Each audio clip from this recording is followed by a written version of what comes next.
Hi everyone, welcome back to the channel. In previous videos, we bypassed CSP or Content Security Policy in DVWA at low and medium security levels pretty much easily. But now we are at the high security level where things get more interesting. You will see no more unsafe inline. So this means inline, the script will not be executed. Also, no more static or hard-coded lines, tricks. So now the question is how to achieve or how to bypass CSP. Now let's find out. We can head over to Linux VM. First of all, we need to log in one more time because the session is timeout. And we can set the security level to high. And then we can go to CSP bypass section. So here it's saying the page makes a call to this script JSONP to load some code, modify that page to run your own code. It's unnecessary. Our job is to bypass CSP. And if we click the button, solve the sum, and then, the result will be presented or displayed here. Okay? So what's going on here? Before we view the source code, maybe we can open up the developer tool of the browser and navigate to network. And we try to see the request response between the client and the server. Okay? We can click the button one more time. You see we can, there is one request. So this is the address and hi Jess. So the JavaScript code is downloaded.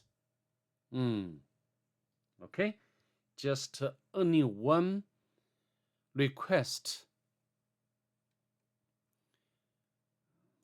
So maybe it's time to view the source code of this level. Now let's look at CSP configuration at a high security level.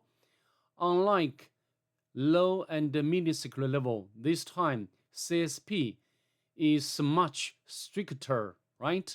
Only allow the same origin. This means any scripts from the same origin are allowed. And also, we do not see inline scripts. In other words, inline scripts are blocked. Okay? So this means if we try something like to run as alert function of JavaScript, this will not get executed. It will be blocked by CSP. So next, let's look at the user input handling. And we'll check the post to see whether the post body has include key. And then, the value will be inserted here. So I think at this point, it's probably, we can say that this is still an injection point. Okay? So there's something. All right. So I think for now, we don't know. Yes, we can get this, this JavaScript code. Even, we can right-click this source code. We can get the this code as well. Yes, which one? Yeah, this one. Okay. Anyhow, this is the JavaScript code. And let me explain this code. Here, define the function, click button, and then define the variable s. So here is trying to create element of script tag, and then it's a source. Script has a source attribute, and the source would be pointed to this address. And this is the main address, but in the meantime, we need to pass parameter callback and the value solve sum. Possibly this is the function name, okay? And then we'll append this element into the body of the page, okay? So the browser will request this URL and also tells the server wrap the response inside the function, this function, okay? And the server possibly, return something like, the function name and the JSON data like the answer 15 or some sort. So instead of raw JSON data, will return executable JavaScript, solve, and maybe I can write it down. Would be something like this: solve the sum and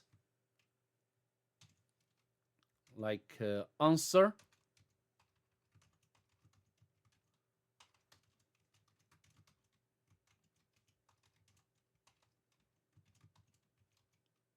Okay, so this is not a raw JSON data. So let's go back to the source code of JavaScript. Then define the function of this function, solve, this one, solve sum. If answer in this object, and then we'll get the element and put the value into the HTML page. Okay? So this means, the browser will receive the object from the server, and then we'll check if answer exists in the object. Okay? If yes, and then we'll insert the value into the page, into the page. So the page will display like this one, 15. The 15. Yes, 15. Okay. And also there is another function, solve the button. It's a bit easier to understand. All right, so how to bypass CSP or content security or policy. I think the only point we can do is, the callback parameter. Here, instead of, this one, if you launch the browser, sorry, not the Bob Suite, you can see what's going on more correctly. And then, okay. Next.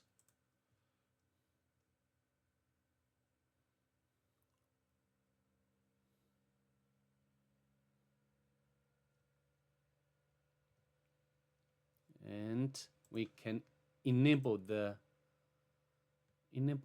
proxy, and then we can trigger the request, and then we can, here we can find this parameter. So now,